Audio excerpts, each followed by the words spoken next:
Hi hello friends, welcome back to my channel. ನಾನು ನಿಮ್ಮ ಅಶ್ವಿನಿ ಶ್ರೀನಾಥ್. ನಾನಿವತ್ತು ಒಂದು ಗುಡ್ ನ್ಯೂಸ್ನ ಶೇರ್ ಮಾಡ್ಕೊಳ್ಳೋಣ ಅಂತ ಹೇಳಿಬಿಟ್ಟು ಈ ವಿಡಿಯೋನ ಮಾಡ್ತಾಯಿದ್ದೀನಿ. ಆಲ್ರೆಡಿ ತಮ್ನೈಲಲ್ಲಿ ನೋಡಿ ಎಲ್ರಿಗೂ ಗೊತ್ತಾಗಿರ್ಬೋದು. ಹೌದು, ನಮ್ಮ ಫ್ಯಾಮಿಲಿಗೆ ಒಂದು ಹೊಸ ಅಡಿಷನ್ ಆಗಿದೆ. ನನ್ನ ಮೈದ್ನ ಮತ್ತು ಮೈದ್ನನ ಹೆಂಡತಿ ಹೊಸ ಕಾರನ್ನು ತೊಗೊಂಡ್ರು. ಕಾರು ಮುಂಚೆ ಬೆಂಗಳೂರಲ್ಲೆಲ್ಲ ನೋಡಿದರು ತುಂಬ ಕಾರ್ಗಳನ್ನ. ಶಿವಮೊಗ್ಗಕ್ಕೂ ಮತ್ತು ಬೆಂಗಳೂರಿಗೂ ಕಂಪೇರ್ ಮಾಡಿದ್ರೆ ಪ್ರೈಸ್ ತುಂಬ ವೇರಿಯೇಷನ್ ಇತ್ತು. ಬೆಂಗಳೂರಲ್ಲಿ ಜಾಸ್ತಿ ಅನಿಸ್ತಾ ಇತ್ತು. ಹಾಗಾಗಿ ಶಿವಮೊಗ್ಗದಲ್ಲಿ ನೋಡೋಣ ಅಂತ ಹೇಳಿಬಿಟ್ಟು ಬಂದಿದ್ದರು ಒಂದಿನ. ಇಬ್ಬರು ಶಿವಮೊಗ್ಗದಲ್ಲಿರುವಂಥ ಮಾರುತಿ ಸುಜುಕಿ ಅರೇನಾ ಶೋರೂಮ್ಗೆ ಹೋಗಿದ್ರು. ಶ್ರುತಿ ಮೋಟಾರ್ಸಲ್ಲಿ ನಮಗೊಬ್ಬರು ಗೊತ್ತಿರೋರು ವರ್ಕ್ ಮಾಡ್ತಿದ್ದಾರೆ, ಅರುಣ್ ಅಂತ ಹೇಳಿಬಿಟ್ಟು. ಸೊ ಅವ್ರ ಮೂಲಕ ನಾವು ಕಾರ್ ತೊಗೊಳ್ಳೋಣ ಅಂತ ಹೇಳಿಬಿಟ್ಟು ಶಿವಮೊಗ್ಗಕ್ಕೆ ನಮ್ಮ ಮನೆಯವರು ಮತ್ತು ಅವರು ಹೋಗಿ ಬುಕ್ ಮಾಡಿ ಬಂದಿದ್ದರು. ಬುಕ್ ಮಾಡಿ ಒಂದು 20 ಡೇಸ್ ಒಳಗೇ ನಮಗೆ ಕಾರ್ ಡೆಲಿವರಿ ಸಿಕ್ತು. ಆ್ಯಕ್ಚುಲಿ ನಾವು ಕಾರ್ ತೊಗೊಂಡು ಬಂದಿದ್ದು ಗೌರಿ ಗಣೇಶ ಹಬ್ಬದ ಹಿಂದಿನ ದಿನ. ಅಂದರೆ ಗೌರಿ ಗಣೇಶ ಹಬ್ಬ ಶುಕ್ರವಾರ ಮತ್ತು ಶನಿವಾರ ಬಂದಿತ್ತು. ನಾವು ಕಾರ್ ಡೆಲಿವರಿ ತೊಗೊಂಡಿದ್ದು ಗುರುವಾರ ನಮ್ಮ ಅಮ್ಮನ ಮನೆಯಲ್ಲಿ ನನ್ನ ತಮ್ಮನ ಹೆಂಡತಿ ಮನೆ ಕಡೆ ನೆಂಟರು ಬರೋದು ಶಾಸ್ತ್ರ ಇದ್ದಿದ್ದರಿಂದ ಸೊ ನಾವು ಅಲ್ಲಿಗೆ ಹೋಗಿದ್ವಿ. ಹಾಗಾಗಿ ನಾನು ಶೋರೂಮ್ಗೆ ಹೋಗಿರಲಿಲ್ಲ. ನಮ್ಮ ಮನೆಯವರು ಮತ್ತು ನನ್ನ ಮೈದ್ನನ ಹೆಂಡತಿ ಮತ್ತು ಅವರ ಅಪ್ಪ, ಆಮೇಲೆ ನಮ್ಮ ಮಾವ ಮತ್ತು ನಮ್ಮ ಮನೆಯವರ ಅತ್ತೆ ಮಕ್ಕಳಿಬ್ಬರು ಮತ್ತು ನನ್ನ ಮಗ ಇಷ್ಟು ಜನ ಹೋಗಿದ್ದರು. ಗುರುವಾರ ದಿನ ಬೆಳಿಗ್ಗೆನೇ ನನ್ನ ಮೈದ್ನ ಮುಂದೆನೇ ಹೋಗಿದ್ರು. ಅವರೊಬ್ಬರೇ ಹೋಗಿ ಫಾರ್ಮಾಲಿಟೀಸ್ ಎಲ್ಲ ಮುಗಿಸಿದ್ರು. ಮಧ್ಯಾಹ್ನ ನಮ್ಮ ಅಮ್ಮನ ಮನೇಲಿರೋ ಫಂಕ್ಷನ್ ಎಲ್ಲ ಮುಗಿಸ್ಕೊಂಡ್ಬಿಟ್ಟು ನಮ್ಮ ಮನೆಯವರು ಎಲ್ಲರನ್ನೂ ಕರ್ಕೊಂಡು ಶಿವಮೊಗ್ಗಕ್ಕೆ ಹೋದರು.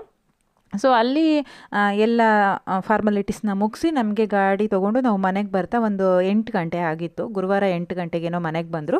ಸೊ ಬೆಳಿಗ್ಗೆ ಎದ್ಬಿಟ್ಟು ಪೂಜೆ ಮಾಡಿಸ್ಬಿಟ್ಟು ಕೆಲವೊಂದೊಂದು ದೇವಸ್ಥಾನಗಳಿಗೆಲ್ಲ ಹೋಗಬೇಕು ಅಂತ ಪ್ಲ್ಯಾನಿಂಗ್ ಹಾಕ್ಕೊಂಡು ಬಂದಿದ್ದರು ಮೈದ್ನನ ಹೆಂಡತಿ. ಅದನ್ನೆಲ್ಲ ಮಾಡೋಣ ಅಂತ ಹೇಳಿಬಿಟ್ಟು ಕಾರ್ ತೊಗೊಂಡು ಬಂದು ನಿಲ್ಲಿಸಿ ಮಲ್ಕೊಂಡಿದ್ವಿ. ಅಷ್ಟೊತ್ತಿಗಾಗಲೇ ನ್ಯೂಸ್ ಬಂತು, ನಮ್ಮ ಮನೆಯವರ ದೊಡ್ಡಪ್ಪನ ಮಗ ತೀರಿ ಹೋದರು ಅಂತ ಹೇಳಿಬಿಟ್ಟು. ನಮಗೆ ಸೂತಕ ಆಗಿರೋ ಕಾರಣ ಮತ್ತು ಅಲ್ಲೆಲ್ಲ ಹೋಗಬೇಕಾಗಿರೋ ಕಾರಣ ಕಾರನ್ನ ಮುಟ್ಟೋದಕ್ಕೆ ಆಗಿರಲಿಲ್ಲ. ಇನ್ನು ಒಂದು ಪೂಜೆನೂ ನಾವು ಮಾಡಿಸಿರಲಿಲ್ಲ ಅಲ್ಲ ಅಂತ ಹೇಳಿಬಿಟ್ಟು ನಾವು 11 ದಿನ ಸೂತಕ ಕಳೆಯೋ ತನಕ ಕಾರನ್ನ ಮುಟ್ಟೋದು ಬೇಡ ಅಂತ ಡಿಸೈಡ್ ಮಾಡಿಬಿಟ್ಟು ಒಂದು ಕಡೆ ನಿಲ್ಲಿಸಿದ್ವಿ. ಆಮೇಲೆ ಏನಾಯ್ತಪ್ಪ ಅಂತಂದರೆ 11 ದಿನದ ತನಕನೂ ವೆಯ್ಟ್ ಮಾಡೋದಕ್ಕೆ ಆಗಲ್ಲ. ಯಾಕೆಂದರೆ ಮೈದ್ನ ಹೆಂಡತಿ ಇಬ್ಬರು ಬೆಂಗಳೂರಲ್ಲಿ ವರ್ಕ್ ಮಾಡ್ತಾ ಇರೋದ್ರಿಂದ ಅವ್ರಿಗೆ ಲೀವ್ ಅಷ್ಟು ಸಿಗಲ್ಲ ಅಂತ ಹೇಳಿಬಿಟ್ಟು ನೀವೇ ಪೂಜೆ ಮಾಡಿಸಿ ಅಂತ ಹೇಳಿಬಿಟ್ಟು ಬಿಟ್ಬಿಟ್ಟು ಅವರಿಬ್ಬರು ರಿಟರ್ನ್ ಬೆಂಗಳೂರಿಗೆ ಹೊರಟೋದ್ರು. ನಾವು 11 ದಿನ ನಮಗೆ ಪೂಜೆ ಮಾಡಿಸೋದಕ್ಕೆ ಆಗಿರಲಿಲ್ಲ. ಸೊ 11 ದಿನ ಸೂತಕ ಎಲ್ಲ ಕಳೆದ ಮೇಲೆ ನಾವು ಪೂಜೆ ಮಾಡಿಸೋಣ ಅಂತ ಹೇಳಿ ಹೊರಟ್ವಿ. ಗಾಡಿಯೆಲ್ಲ ವಾಶ್ ಮಾಡಿ ಹೊರಟ್ವಿ. ನಾನು, ನಮ್ಮ ಮನೆಯವರು, ನನ್ನ ಮಕ್ಕಳು ಮತ್ತು ನಮ್ಮ ಅತ್ತೆ ನಾವು ಇಲ್ಲಿಂದ ಹೋಗಿದ್ವಿ. ಸೊ ಅಲ್ಲಿ ಕೋಣಂದೂರಿಂದ ನನ್ನ ತಂಗಿಯ ಅಪ್ಪ ಅಮ್ಮ ಅವರು ಕೂಡ ಬರ್ತೀನಿ ಅಂತ ಹೇಳಿದರು. ಸೊ ನಾವೇ ಹೋಗಿ ಅವ್ರನ್ನ ಪಿಕ್ ಮಾಡಿ ಹಾದಿಗಲ್ಲಿರುವಂಥ ಗಣೇಶನ ದೇವಸ್ಥಾನದಲ್ಲಿ ಪೂಜೆ ಮಾಡಿಸೋಣ ಅಂತ ಹೇಳಿಬಿಟ್ಟು ಕರ್ಕೊಂಡು ಬಂದ್ವಿ. ಸೊ ನಾವು ಹೋಗುವಾಗ ಒಂದು 11 ಗಂಟೆ ಆಗಿತ್ತು. ಆಲ್ರೆಡಿ ಪೂಜೆ ಮುಗಿಸಿ ಭಟ್ರು ಮನೆಗೆ ಹೋಗಿದ್ದರು. ಮತ್ತು ನನ್ನ ತಂಗಿಯವರ ಅಪ್ಪಂಗೆ ಅವ್ರ ಪರಿಚಯ ಇದ್ದಿದ್ದರಿಂದ ಫೋನ್ ಮಾಡಿ ಮತ್ತೆ ಕರೆಸಿದ್ವಿ ಅವ್ರನ್ನ. ಸೊ ಒಂದು 1/4 ಗಂಟೆ ವೆಯ್ಟ್ ಮಾಡಿದ್ವಿ. ಆಮೇಲೆ ಬಂದು ಪೂಜೆನ ಮಾಡಿಕೊಟ್ರು. ನಾವು ಮನೆಯಿಂದನೇ ಹಣ್ಣುಕಾಯಿ ಕುಂಬಳಕಾಯಿ ಎಲ್ಲನೂ ತೊಗೊಂಡು ಹೋಗಿದ್ವಿ. ಸೊ ಎಲ್ಲ ಅಲ್ಲಿ ನಾವು ಅವ್ರು ಹೇಳ್ದಂಗೂ ನಾವೆಲ್ಲ ಪಟ ರೆಡಿ ಮಾಡಿ ಕೊಟ್ವಿ. ಅವರು ಪಟ ಪೂಜೆ ಮಾಡಿದ್ರು.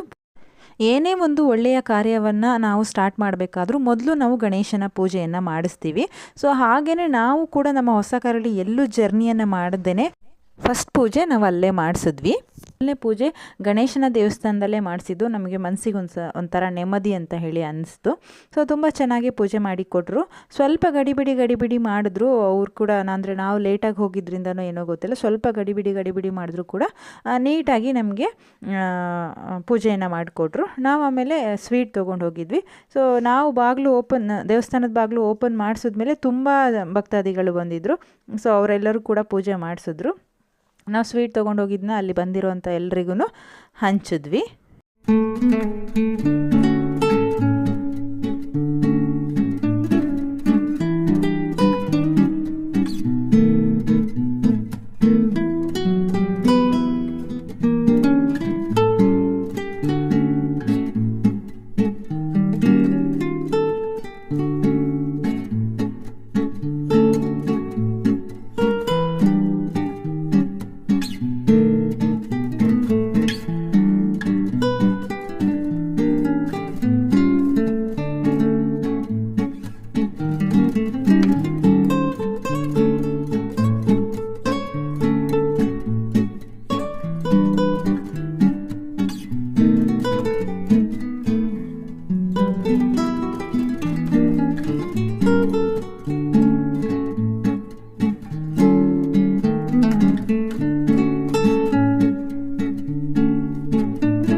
ಅದೆಲ್ಲ ಮುಗ್ದು ಆದಮೇಲೆ ಕೆಲವೊಂದೊಂದು ಫೋಟೋಸ್ಗಳನ್ನ ತೊಗೊಂಡ್ವಿ ನಾವು ಕಾರ್ ಜೊತೆಗೆ.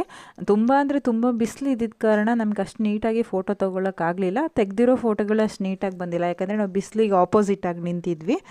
ಹಂಗಾಗಿ ಅಷ್ಟು ನೀಟಾಗಿ ಫೋಟೋಗಳು ಬಂದಿಲ್ಲ. ಫೋಟೋಸ್ ಎಲ್ಲ ತೆಗೆದಾದ್ಮೇಲೆ ನಾವು ಅವ್ರ ಅಪ್ಪ ಅಮ್ಮನ, ನನ್ನ ತಂಗಿ ಅಪ್ಪ ಅಮ್ಮನ ಅವ್ರ ಮನೆಗೆ ಬಿಟ್ಬಿಟ್ಟು ಮತ್ತೆ ವಾಪಸ್ ನಾವು ರಿಪ್ಪನ್ಪೇಟೆಯಲ್ಲಿ ಗಣೇಶನ ಕೂರಿಸಿದ್ರಲ್ಲ ಅಲ್ಲಿಗೆ ಹೊರಟ್ವಿ.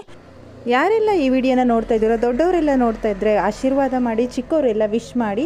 ಹೀಗೆ ಒಳ್ಳೊಳ್ಳೆ ಕಾರ್ಯಗಳು ಇವ್ರ ಕೈಗೂಡಲಿ, ಈ ಕಾರಲ್ಲಿ ಇವ್ರ ಜರ್ನಿ ಸೇಫ್ ಆಗಿರಲಿ ಅಂತ ಹೇಳಿ ನಾವೆಲ್ಲರೂ ಆಶಿಸೋಣ. ಇನ್ನು ಮಂದಾರ್ತಿಗೆ ಹೋಗಿ ಪೂಜೆ ಮಾಡಿಸ್ಬೇಕು ಅಂತ ಹೇಳಿ ಅವ್ರು ಅಂದ್ಕೊಂಡಿದ್ರಂತೆ. ಸೊ ಅವ್ರಿಗೆ ಹೋಗೋಕ್ಕಾಗದೇ ಇರೋ ಕಾರಣ ನಮಗೆ ಹೋಗಿ ಅಂತ ಹೇಳಿದ್ದಾರೆ. ಮಂದಾರ್ತಿಗೆ ಹೋಗಿ ಬಂದುಬಿಟ್ಟು ಮತ್ತು ಕಾರ್ನ ತೊಗೊಂಡೋಗಿ ನಾವೇ ಬೆಂಗಳೂರಿಗೆ ಕೊಟ್ಬಿಟ್ಟು ಬರಬೇಕು. ಇವ್ರು ಆ್ಯಕ್ಚುಲಿ ಊರಲ್ಲಿ ಒಂದು ಕಾರ್ ಇರೋದ್ರಿಂದ ಇವರು ಬೆಂಗಳೂರಲ್ಲಿ ಓನ್ ಯೂಸ್ಗೋಸ್ಕರ ಕಾರ್ನ ತೊಗೊಂಡಿರೋದು. ಸೊ ಬೆಂಗಳೂರಿಗೆ ತೊಗೊಂಡು ಹೋಗಿ ಕಾರ್ನ ಕೊಟ್ಬಿಟ್ಟು ಬರಬೇಕು.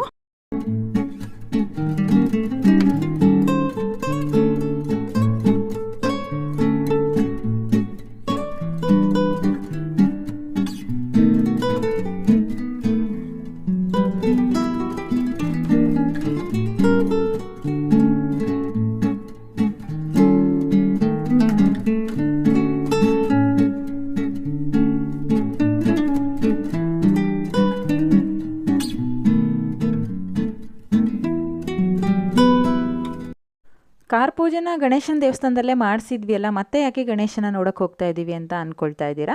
ನಾವು ಗೌರಿ ಗಣೇಶ ಹಬ್ಬದಲ್ಲಿ ಸೂತ್ಕ ಇದ್ದಿದ್ದರಿಂದ ನಾವು ಹಬ್ಬ ಕೂಡ ಮಾಡಿರಲಿಲ್ಲ. ಇಲ್ಲೇ ಪಕ್ಕದಲ್ಲೇ ಗಣೇಶನ ಇಟ್ಟಿದ್ರು ಕೂಡ ನಾವು ಗಣೇಶನ ನೋಡೋ ಹಾಗಿರಲಿಲ್ಲ. ಅಂದರೆ ವಿಸರ್ಜನೆ ಮಾಡುವಾಗ ದಾರಿನಲ್ಲಿ ನೋಡಿದ್ವಿ ಬಿಟ್ಟರೆ ಗಣೇಶನ ಹತ್ರ ಹೋಗಿ ನಾವು ಪೂಜೆ ಮಾಡಿಸ್ಕೊಂಡು ಬಂದಿರಲಿಲ್ಲ. ಸೊ ಹಾಗಾಗಿ ನಮಗೊಂದು ಫೀಲ್ ಆಗ್ತಾಯಿತ್ತು. ಹಾಗಾಗಿ ರಿಪ್ಪನ್ಪೇಟೆಯಲ್ಲಿ 9 ದಿನ ಗಣೇಶನ ಇಡ್ತಾರೆ. ಸೊ ಅಲ್ಲಿನ ಗಣೇಶನ ವಿಸರ್ಜನೆ ಮಾಡಿರಲಿಲ್ಲ. ಹಾಗಾಗಿ ಅಲ್ಲಿ ಹೋಗಿ ನಾವು ಪೂಜೆ ಮಾಡಿಸ್ಕೊಂಡು ಬರೋಣ ಅಂತ ಹೇಳಿಬಿಟ್ಟು ಹೋಗಿ ಪೂಜೆ ಮಾಡಿಸ್ಕೊಂಡು ಬಂದ್ವಿ. ಮನಸ್ಸಿಗೆ ಒಂಥರ ನೆಮ್ಮದಿ ಅಂತ ಹೇಳಿ ಅನ್ನಿಸ್ತು. ಸೊ ಇವತ್ತಿನ ವಿಡಿಯೋ ಯಾರಿಗೆಲ್ಲ ಇಷ್ಟ ಆಯಿತು ಲೈಕ್ ಮಾಡಿ, ಕಮೆಂಟ್ ಮಾಡಿ, ಶೇರ್ ಮಾಡಿ. ಇನ್ನು ಯಾರೆಲ್ಲ ನನ್ನ ಚಾನಲ್ನ ಸಬ್ಸ್ಕ್ರೈಬ್ ಮಾಡದೆ ನೋಡ್ತಾ ಇದ್ದೀರೋ ದಯವಿಟ್ಟು ಸಬ್ಸ್ಕ್ರೈಬ್ ಮಾಡಿ.